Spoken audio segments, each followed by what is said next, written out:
Hi guys, I'm Shmee, hello and welcome back to the channel where finally my new Ferrari 296 GTS is here at the Shmuseum, and today we're going to go through all of the options and the custom spec of this car and exactly how much it cost. You'll probably be intrigued by some of the prices with this, especially when it comes to the fairly custom interior on this particular car. Now, last week we went over with my SF90 Stradale to HRO and Ferrari Hatfield to pull the covers back on the latest Shmeemobile before taking it around the corner to Topaz. Like all of the Shmeemobiles, it was important before driving the car to go and get it covered with full coverage paint protection film, a thin layer installed over every single panel, protecting the Rosso Dino paintwork, but also parts like the exposed carbon fiber. I've now just picked it up and had my first drive, a short run home from Topaz Hatfield, but a first taster of what this is like. A car that needs running in. We've got 600 miles to go before it's ready to open the taps fully, but let's get that started, get it underway. My first Ferrari about 8 years ago was an FF in Blue Le Mans. Beautiful car. I then had a GTC4 Lusso V12 in Blue Tour de France. I sold that and bought another GTC4 Lusso after realizing my mistake in Blue Pozzi. But my first brand new Ferrari that I ever configured in my own specification was the SF90 Stradale in Blue Electrico. I've always been super proud of the spec that I chose for this car over the Sabia and Blue Sterling interior. But for the 296, I wanted to mix it up and do something quite different to this. Which brings us to this, my new Ferrari 296 GTS. In Ferrari's lineup, the entry supercar, you could call it, but when it comes to the price point, by no means entry, as you're about to find out. But this is the convertible version of the GTB. We've got a 3-litre twin turbocharged V6 with a hybrid electric motor, 830 horsepower. But let's get into all of this. Let's get on to the topic at hand, the prices of all of the options on my 296 GTS, the full spec of this particular car as you see it here. Now, when you're speccing a new Ferrari, there's a tendency to get carried away. There are thousands of different things that you can choose, especially on an interior like this car. But Ferraris in the modern era actually come with a plaque, usually in the storage area, that shows you all of your options. And in the case of this, it is in the front boot, and inside here, at the back, we have the personalization specifications with a fairly extensive list of different options. And we are going to go through all of those to figure out exactly what this comes to. And I have prepared a little bit of a cheat sheet because there's quite a lot we need to run through. I think we should kickstart with the price of the car itself, which I actually think, relative to what you get, is fairly reasonable.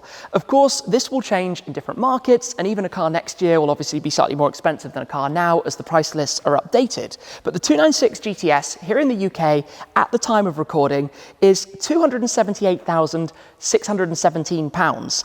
And like I say, compared to other cars on the market, I think that's fairly good value. You're getting a convertible. Remember, there's an uplift in the price from the 296 GTB, mid-engined, hybrid, two-seat Ferrari sports car. That's not bad going. Now, because again, it's hybrid, that means you have slightly lower annual road tax. The first year here is £635. Registration is £55. So those are the bits that you can't change. After that, you start diving in to a lot of custom spec. We're going to break this down to going around the exterior, the interior, the tech options, and see what the total comes out to. Now, the number one most important thing when you're speccing a car, I would say, is the color. Now, I like my colors. We're in a garage with lots of bright, colorful cars, and I wanted something that linked to the car itself. So the color that you're looking at here is Rosso Dino. It's the color of the original Dino back in the 1960s, hence my little nod to that with the 60 that we have on the number plate, but also a color that I think suits the curves and the styling of this. It's very much a throwback to the 60s in its design, the original Dino, the 250 LM, plenty of other Ferrari models from their history that are brought through into this. So I wanted a color that came from that heritage palette. Rosso Dino is an upgraded color choice over a completely standard option. It is £7,601. Now, in addition to that, I went for the standard wheel design but finished in the matte Grigio Corsa, so this satin grey, which I think looks really nice. Again, it links through to the interior. This option to be painted, £1,541. You'll spot inside, we have the Giallo calipers, the yellow brake calipers. Those are £1,387, and to match the yellow calipers, which I felt matched the yellow badges and the centre caps, and also the Scuderia shields, which are an option of £1,130. Now, if we come round towards the back of the car, the next option to talk about is actually the exhaust. Of course, the tailpipe for the combustion engine, the twin-turbo V6 that we have in this, to have that painted in the satin or black ceramic coating, that's £1,027. I also opted to have the satin badges, so the satin Ferrari logo and the satin prancing horse, matching again with the wheels and the exterior, and that was a £514 option. Now, the big stuff on the exterior comes up next, and that's all of the exposed visual carbon fibre. So for example, the full carbon diffuser down here is £7,190. Then, continuing around, the full carbon under door covers or side sills that you have running the complete length of the car are £5,239.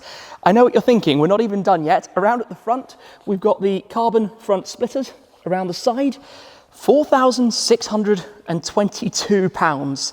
So the exterior alone, colour, wheels, brakes, shields, exhaust, badges, carbon fibre, £30,251 in options, or roughly a BMW 1M or a Clio V6 in the exterior spec options on the 296. Let's move inside. Before we break all of this down, I want to touch on the topic of resale spec Ferraris. Your traditional Rosso Corsa over a single monotone interior in Nero, black leather. That would be the easy way to do this, and it's quite funny to think about because in here, at first glance, it's a fairly regular interior. This dual-tone grey with the orange stitch and details, but they're actually quite unusual options, and the dual-tone itself is a fairly hefty markup on having a single tone interior. So in here, I've gone for the Grigio Scuro, that's the seats and the inserts around the dash, against charcoal. So all of the door top rolls, the section around the back of the buttresses, the upper dashboard, steering wheel, etc., are all in charcoal, which is, to me, significantly smarter than having it in your base default Nero black leather. Don't get me wrong, black leather always looks great in a car, but there's something so much more personalized about mixing it up. So if we dive into this, the first thing to touch on are the seats. So these are actually the upgrade to the style seat. So they have this satin titanium insert here, again matching with the wheels and the other accents, a few other changes in the design of the seat. You can have a few different options. You could have the full carbon fiber bucket or even the Daytona inserts, but to me these fit the Spider really quite nicely. So that style seat upgrade, or the specific design seat as it's now called, is £2,054. But then beyond that, they are fully electric plus have the ventilation, so the perforations that you can see through the seat, and that's again a big chunk. It is £5,136. So yes, it's over £7,000 for these upgraded seats over the standard seats before we start choosing different colours. This is going to add up very fast. Two-tone interior. So rather than having it all in one single colour, Nero or charcoal or Grigio Scuro, the two-tone split in here, like we did with the SF90, is another £5,136. It adds up fast. Then you get to your colours. So these seats are in Grigio Scuro, which is a heritage leather colour from the Ferrari portfolio, and that is a further £2,054. Then we actually have, beyond that, the colour upon request inserts, which are what you see around the dashboard, that lower dash section, and also on the door cards, the central part here. Those inserts are £1,541, except then if you want them in Alcantara and in your own colour, they're a further £1,027, so about £2,500 for the inserts to match with the seats. We then go to the seats and the interior in general to talk about the stitching and the threads. So the seats have the contrast stitch all around. It also continues through the parts of the cabin as well, like in the central armrest. And that contrast stitch is £462, except if you then go for your custom stitch, as I did here in Arancio to match the orangey red paintwork, the Rosso Dino, it's a further 719. We then have the headrest embroidery, the Cavallino, the prancing horse, which I think is an absolute must in a Ferrari. That embroidery is £770, but then do it in your own special thread again, and it's another £719.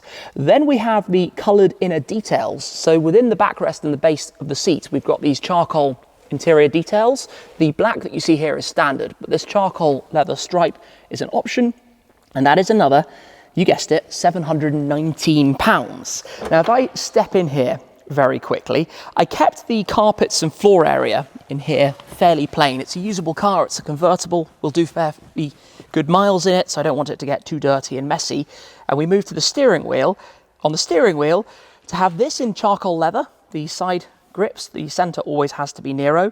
That is, let me get this exactly right, £462 rather than being black.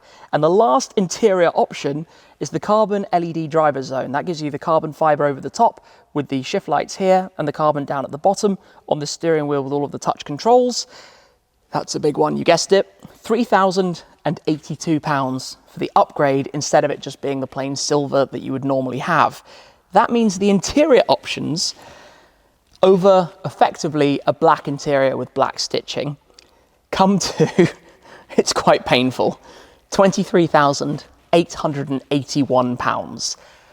Oh, needs a big, big gulp, but look at it. It's amazing in here. This charcoal, the stitching that matches. I've got the Grigio Scuro stitching around the driver zone. I love this brighter lower color. Of course, you want the darker color on the upper side so you get less by way of a reflection, but this lighter feeling. And I think it gives that heritage look that the Rosso Dino paintwork deserves, especially when you bring in the orange accents on the headrests. And I spent a long time thinking about this, picking the different colors, the different leathers, which parts should be leather, which parts should be Alcantara, where we should have the different stitching. For example, the orange contrast stitch over the doors looks absolutely amazing. Those small flashes of color, because it's so bright outside, if you do a bright interior, it's almost a little bit overkill. So it's a case of trying to balance it all together. And obviously that comes with a cost, but it's well worth it when you've got a car as lovely as this to go and drive. There are plenty of other tech options here, but I want to show you an update on the plaque at the front, some things that tie into what we've already spoken about, and then we've got things like the suspension lifter, the adaptive headlights, the front radar, back radar, front camera, 360 surround cameras. We've got the hi-fi upgrade. I might have forgotten something, we'll come to that in a moment, but inside here, to show you again this plaque and to take a closer look at it, because it's actually quite fun. Personalization specifications, then we've got my chassis number, 296981, coincidence that it starts 296, but then here, exterior, extra range color, interior, extra range color, that's quite fun. But then you dive in to all of the other options and it shows you the code for each option and then a bit of information about it. So you can see the interior is in charcoal, we've got the stitch for the Cavallino headrest in extra range. It shows the special thread is a Ranchio 450. That's the exact color that I went for. The vintage range leather in Grigio Scuro. The list just goes on and on through all of those options. Alcantara, Ferrari historical colors, Rosso Dino, and all of the other options that we have on this particular car. And I always love that because it comes with everyone, shows you exactly how it was spec'd from the factory. So you know how it was when it was built. Then in here, I haven't yet shown this because it is completely brand new, but we have the hybrid charger. The car effectively lives on that every single night, keeps the battery topped up, means that I can actually drive it a lot as a hybrid. And I quite enjoy that. Confusingly, you might think you should always have the combustion engine running, but I enjoy just driving it and having fun with it. You also get the car cover, you get a model, you get a key storage box, you get a series of other things from Ferrari with your purchase, and it's all connected, so it's all in the app, so you get amazing pictures of the car when it's being built before it's ready to be delivered. It's all connected, all of these latest things that you would probably imagine with a car like this. So let me close this, very delicately does it, and start with these final options. The first of which is going to be the suspension lifter. So it lifts up the nose of the car, helps you clear speed bumps, helps protect your carbon splitter. That is £3,492. With the suspension lifter, you then have to get the adaptive headlights because, of course, when it's lifted, they need to point at a different angle so that you're not blinding people coming towards you. Those are £2,054. We then have the front radar, and I like how they've integrated it here. The radar sensor that sits just beneath my number plate, the front radar is £2,948, and then down below it, we have the front camera, which is its own option for £1,264. Then beyond the front radar and the front camera, you then have the option for the surround cameras. The cameras that you have here on the underside of the door mirrors and at the back. And those are, let me just find the option, surround cameras, £3,698. Now, I didn't go for those on the SF90 because I found the installation under the mirror a little bit awkward, but on this it works much better. At the back, the rear radar, I have no idea where that is actually, hidden probably in some part of the bodywork, but the back radar helps you with alerts if something's coming towards you, blind spot monitoring, that kind of stuff, is £1,685. Then on the interior, the hi-fi upgrade, the premium hi-fi system that we have in here, I guess you only get the extra speaker grills, not particularly something you see, but something you enjoy if you're driving, £3,800 as well. So that brings our total options on here for technology to £18,941. Before we add all of this up and get a final total, there are plenty of things, believe me, that I did not spec on this car. You can have a much more expensive paint color if you go for a multi-layer one. You can have the upgraded wheels. You can even have carbon fiber wheels. You can add the Fiorano Performance Pack, and I am going to tell you exactly what that comes in at. The Fiorano Performance Pack, which gives you the more track-focused setup effectively, is £27,734. And then on top of that, you can add the painted racing livery, the stripes, the twin stripes that wrap around the front, for a further £15,408. So you can only have that if you have the Fiorano Performance Pack. Then beyond that, you get to the interior. You can do so many bespoke things, different logos, different stitching. Obviously, we've been through some of the materials that I have in here. You could even add the neck scarf and have hot air blowing up on your neck. I've never been the biggest fan of that, so I don't tend to opt for it on different cars. Of course, if you have the stripes, they carry on over the top of the car. You could have a full carbon fiber engine bay. In fact, if I just come and pop this open, I went for the regular standard set, especially when you have this heavily tinted rear glass, because you don't really see all that much inside it. But when you do pop it open, if you had added it, these panels around would all be in carbon fiber. Looks amazing, but you've got to draw the line at some point, in my mind. I do find it incredibly impressive how far that engine sits deep down in the engine bay. And obviously in here, you have the electric motor at the back, rear driven, not all-wheel drive like the SF90. So a very different driving experience. So there are plenty of other options that I don't have on here. You can really let your imagination run wild when it comes to these kinds of things. But let's total this up for a moment. We had the exterior options at £30,251. We have the interior options at £23,881. We have the tech options at £18,941. We then have a total for the options alone. Oh, deep breath, take a seat. £73,073 of options on the Ferrari. It's a scary number, but there's something about these cars. A well-specced car will always hold more value in the future as well, very relevant, but also it's such a personal thing. This is certainly something for me that's always the dream. To be able to be so lucky to be in the position to go and buy something like this, to do it exactly how I want it, is always my, you've got to do it. It's just what you have to do to make a personal car. Of course, there will be a time when I'll buy a car that will be Rosso Corsa over a Nero interior, something simple, keep the costs down, just enjoy the car without worrying so much about it. But this is only my second ever new Ferrari, so I absolutely wanted to spec it in my dream spec for that car.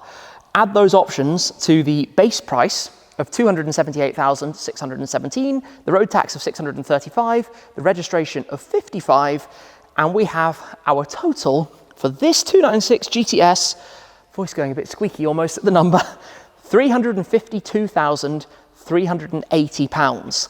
Now, big number, but for this car, I actually think it's really good value. If you consider a bit the inflation in recent years and where the market is in general, that's actually not a lot compared to some of the cars even I've owned in previous years. It's really good value for something as impressive, technically, as beautiful as this is, and as incredibly, if I can say so myself, well spec'd as this car is in terms of all of the options and what I've gone for on it. So I'm over the moon with the car. I think it's absolutely beautiful. I can't wait for driving it an awful lot. Obviously at this stage, I've driven it a very small distance, literally a gentle cruise in hybrid mode, taking it easy, driving it back home from Topaz Hatfield, where it got the full paint protection film treatment and was perfected, ready for the future ahead.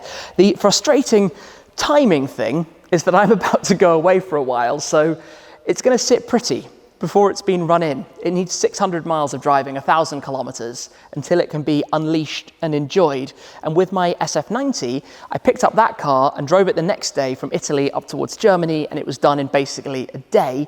This is going to take me a little bit longer, purely because timing's just the way it is, and I want to drive it as much as possible with the roof down. It's my first convertible Ferrari, first open top, fifth Ferrari, first time though having that open driving experience. And I tell you what, the future with this, the SF90 Stradale, and the very soon to arrive Purosangue, is going to be really good fun. We need to do a triple Ferrari adventure.